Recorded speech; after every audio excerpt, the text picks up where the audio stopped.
Gelen olmadı yerine, kimse sormadı yüreğinde bu koca boşluk niye?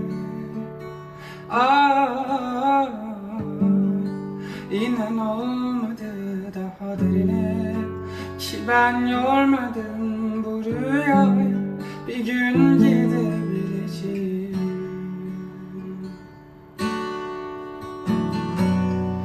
Yokluğunda yine yüz çevirdim aşka, yüz geçirdim onca.